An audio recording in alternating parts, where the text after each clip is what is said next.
My name is Brooklyn with two N's, and this is the support group for moms. We were supposed to start at 10, we're a little late, but it's okay. Let's get right on into it. So, Kanye West had made a song, and he was talking about doing some things with his cousin that was inappropriate and things that typically only grown people in relationships do. And that got me to thinking. People always talking about Kanye crazy. People always talking about what he got going on. But to me, I heard a cry out for help. And to me, I also heard, am I alone? Like sometimes we go through things, and when we share out, what we really are looking for is, am I alone? Am I the only person that went through this? Are the feelings that I'm feeling valid? This thing that happened to me, this thing that I'm feeling, this thing that I know, who else had that happen? And I'm from a small town in Indiana. Well, at least I was born there. I'm actually from Atlanta. I was raised on the east side. But I remember hearing stories about people who engaged in such acts with their cousins. I remember growing up seeing on Lifetime movies and stuff where people were doing inappropriate things with family members. Even grown people doing inappropriate things with children, which for me, that's a complete no-go for me. I'm pretty sure God honors and accepts and forgives all sorts of things, and there are some sins he'll let go of. That's the one true. You violating children, an adult, a grown person violating children, that's the one that I hope he ain't got no love in his heart for. But on a deeper note, the Kanye situation got me to thinking about what happens in this house stays in this house. And I wonder if his parents knew. I wonder if his family knew, if the aunt, even the cousin, because the cousin could have been came out and been like, yeah, Kanye my cousin, and we used to do this. He used to do this to me. I used to do this to him, right? But somehow, some way that didn't happen. So the only thing I kept hearing was, what happens in this house stays in this house. And there are some of us who were raised that way. What happens in this house stays in this house. And if you think about it, there are a lot of old school sayings. Those of us who are like older millennials and up, it's some old school sayings, step on the crack, break your mama back. Don't sweep the dust right out the front door. Like it's a lot of sayings that people would say. And these sayings have meanings, right? They weren't just saying stuff just to say stuff. It was almost like a roundabout way of saying what they really meant. And it got me to thinking, what did that really mean? What happens in this house stays in this house. I got some notes, y'all. Bear with me. And then another issue that I'm starting to have. First of all, let me say this too. I've identified as a generational curse breaker. I identify as the one in my home that's separated from the pack to go find my own truth and to be healed and be free. And it's a struggle. So my moms out there, y'all breaking generational curses, y'all fighting the good fight. It is a struggle. It really is. But keep going. Definitely keep going. Definitely tap into this support group. Definitely share with other people, but keep going. Keep going. Keep healing. Keep growing. Keep prospering. Keep going. But there are some old school sayings that people would say and didn't know what they were saying. They just kept saying it because they mama said it and they mama said it and the auntie, the uncle, whoever, people who they admired, people who they looked up to, they were saying these things, right? So one thing I want us to think about is, let's break it down. What happens in this house stays in this house. We can continue to say that, and we can teach our children that and have them teach their children that, or we can break it down what it means and find some truth in it for ourselves, and maybe even challenge the invalidation that came from what happens in this house stays in this house. So what are reasons why they said what happens in this house stays in this house? One is we got to represent. We have a facade to maintain. If we are the Joneses, that's my last name. If we are the Mitchells, if we are the Williams, if we are the Stones, if we are the whatever last name, because let's keep in mind, let's say the baby boomers and even our parents' generation, some of us whose parents were born in like the 80s or whatever, they were really big on maintaining the family's name. They were really big on, when you go out of this house, you represent me. When y'all in public, how y'all kids act, y'all are a representation of us. Y'all are a reflection of what we're doing. So what happens in this house stays in this house means we don't need everybody knowing what's going on in here. But when you go out into the world, we need for them to see what we've been doing in here. Even if it wasn't true, even if it wasn't real, we want you to pretend and put on as if this is what's really going on in our house, because we don't need nobody judging our house. We don't need nobody criticizing our house. We don't need nobody shaming our family name. Even when there are things going on in the house that will cause there to be shame and cause there to be embarrassment. I'll give you a lightweight example. We don't have money for the hot water bill. I don't know if y'all been there or not, but we don't have money for the hot water bill. So the water still works, but when it runs cold. So we boiling pots of water and we taking baths in boiled water. All right? What happens in this house stays in this house. You better not go outside my house telling people we ain't got no hot water. You better not leave my house telling people we ain't got it like that. I refuse to let Miss Gloria see me in this, looking like this, and she know I can't really afford this. That's one. Another one. I found out my man is actually having relationships with my child.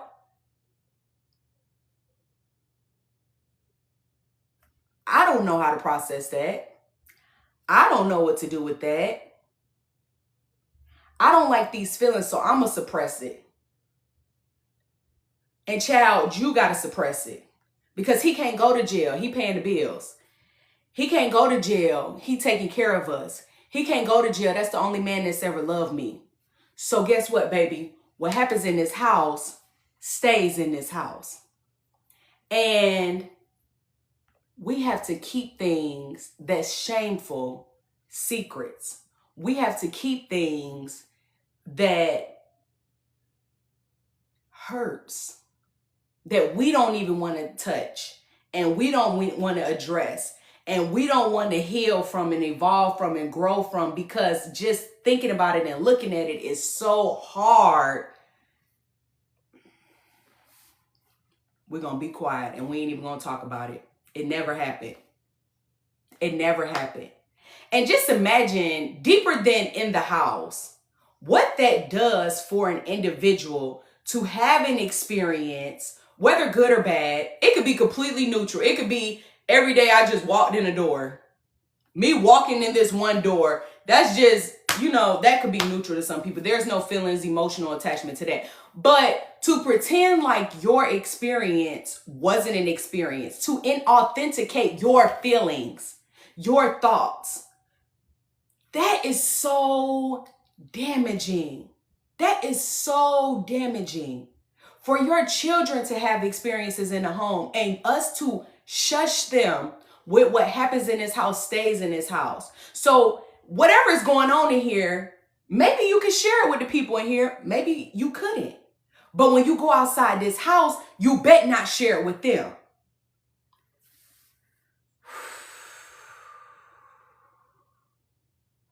That's damaging. That's damaging. The third one, and this one isn't as deep and dark as the first two. This one actually makes sense. When you think of the home, there are some people that have so much respect for their homes, they take their shoes off. There are some people who have so much respect for their homes. It's the place where they come and they recharge. It's the place where they come and relax. It's the one only place where they can really, truly, authentically be themselves. So if this is where you can let it all hang out, literally, us women, you know, when you unsnap that thing and let them free, you do that in the house. Some people do it in the car, but some people do it in the house. When you can take that wig off and you can just, you do that in the house. And if this is your sacred place to really, truly, authentically be you and be free, then of course you want to protect that. Then of course what happens in here stays in here. You don't need to go telling people what we do. Everything ain't for everybody. Which is a good message if that's the real message. And it's just unfortunate that we got what happens in this house stays in this house. Some of us got clarity on that. Some of us, we asked our parents why and they answered why. Some of us asked our parents why and we got popped in the mouth and we were then, it taught us, you don't challenge authority. You don't ask questions. You don't wonder. You don't explore. You take what I give you and you don't go past that.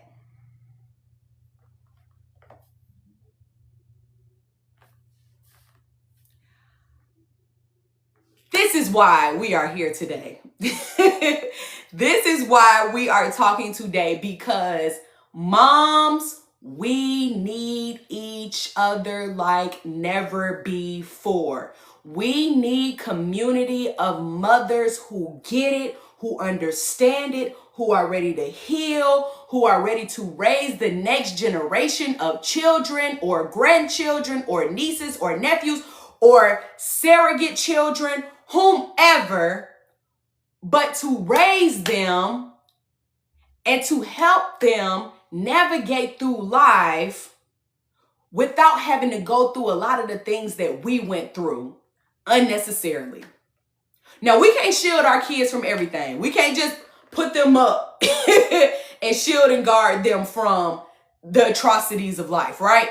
We can pray on that one and let it go, which I hope that's what we doing. I hope we not helicoptering and controlling and trying to, no, my child got my... I hope that we can pray on what we can't control and let it go. One.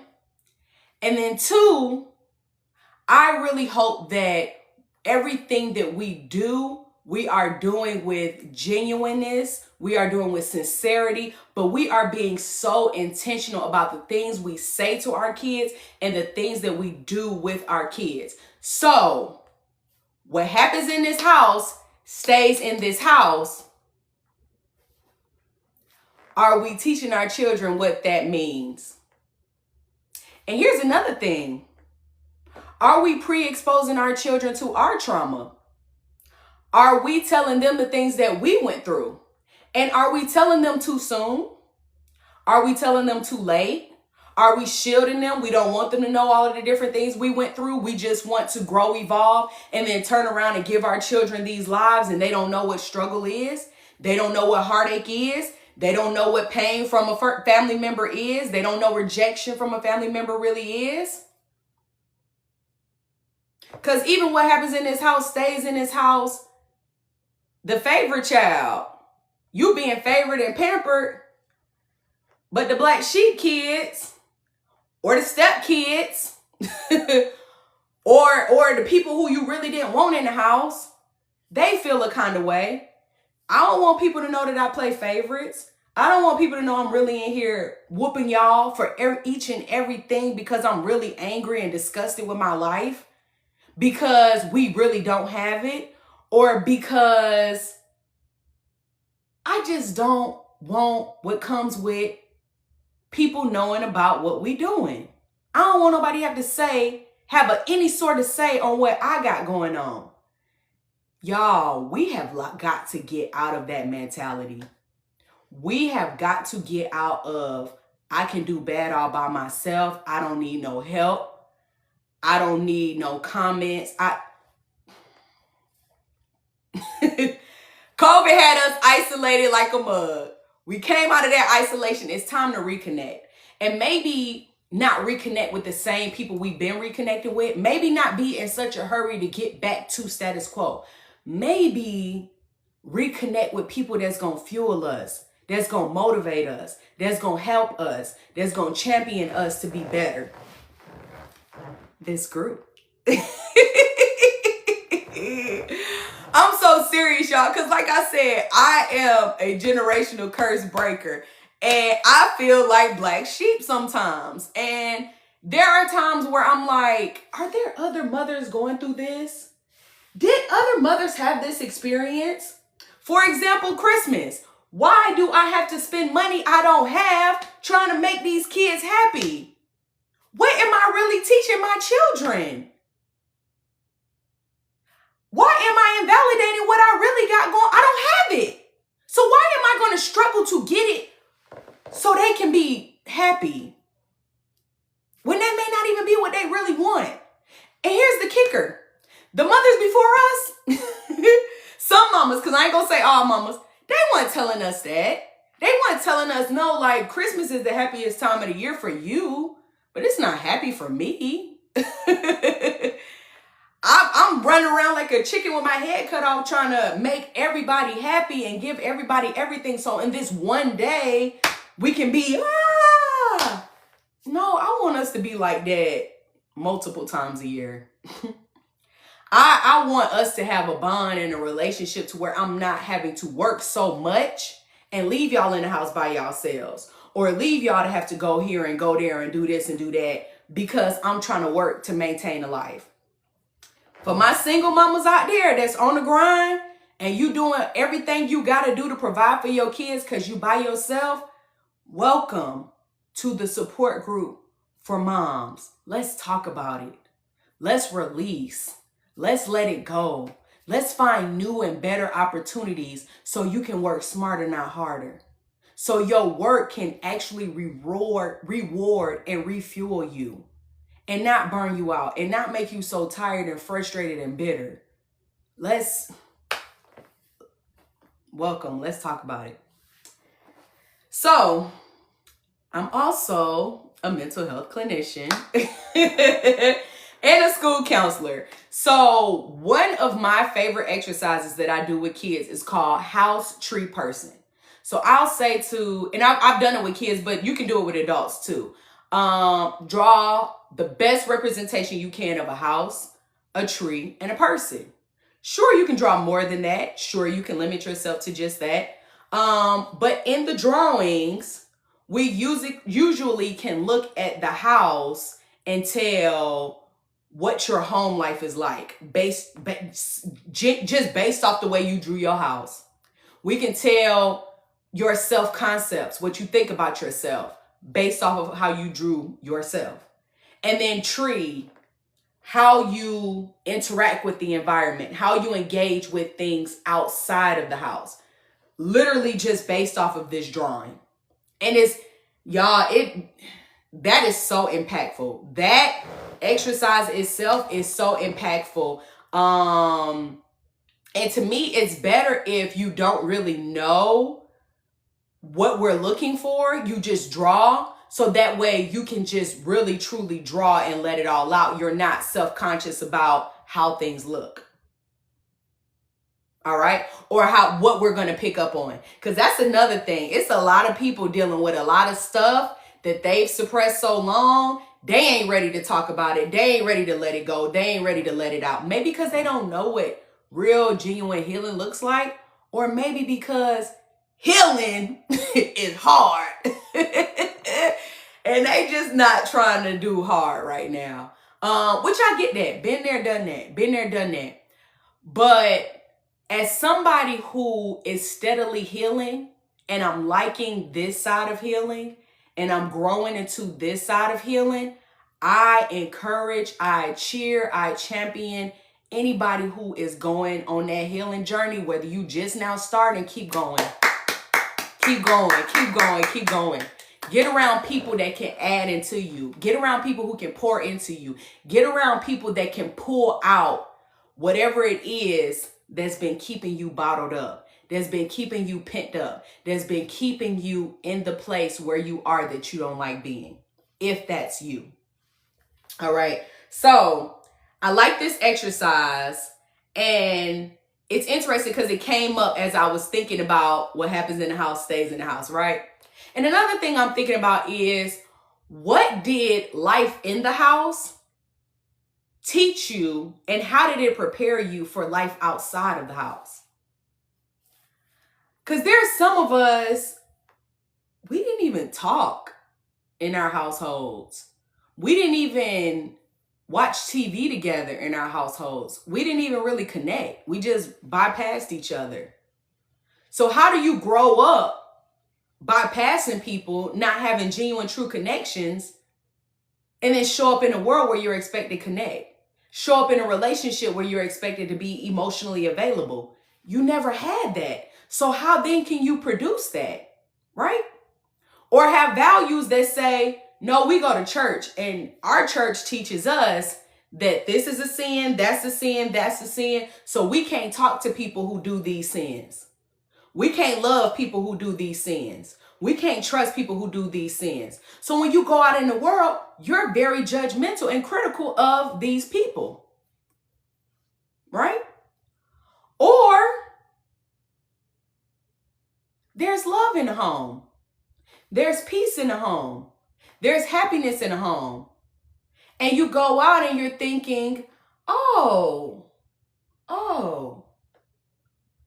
you don't talk to your mom? You never had a dad? You guys didn't have money? You guys didn't have food? Oh my gosh. How can people live that way? Like, our households really shape and mold us. Our home lives really shape and mold us. This is why I push so hard for college too. College is bigger than the education. College is bigger than loans and money you do or don't have. College is your child's first experience to be out in adulthood, but around other people their age group. So if you think about it from a developmentally level, if you graduate 17, 18, 19, you go to this institution and you're around other people around the same age who may have the same goal as you to graduate with this education, but really just trying to get ready for the next step of life. Ultimately, everybody who goes to college is just trying to do the next thing. All right. And the beauty with college is that's when the windows and the doors to your home life get opened. And that's when people can kind of get a sneak peek of your home life. And if you don't go to college, that's fine. And you go straight into the workforce, that's when people get an introduction into your home life. And you may not have flushed and healed and done all the work for those who need the work, for those who need the healing. You may not have done all of that. So you go up and you show up on these jobs and you scaring people. You worrying people. You come and they easily putting targets on your back. They're easily criticizing you, or they're easily judging you, right? Because you have never let people in side of what's going on, and you haven't had the chance to do any work. So when you show up as your true, authentic self, that you were raised up in this house, because what happened in this house stays in this house, now you don't like the way people treating you because of the way that you were raised. And I'd say this is for the moms, so I'm going to say ladies, but whoever, really, what would it look like to really, truly open up all of the windows, all of the doors, and blow the roof off the house and let some of those things out? What would it look like to let healing people in, to let helpful people in, to let supportive people in? even if you let people in before and they caused you more pain than you had originally, what would it look like to try again, to let in space, opportunity, chance for healing?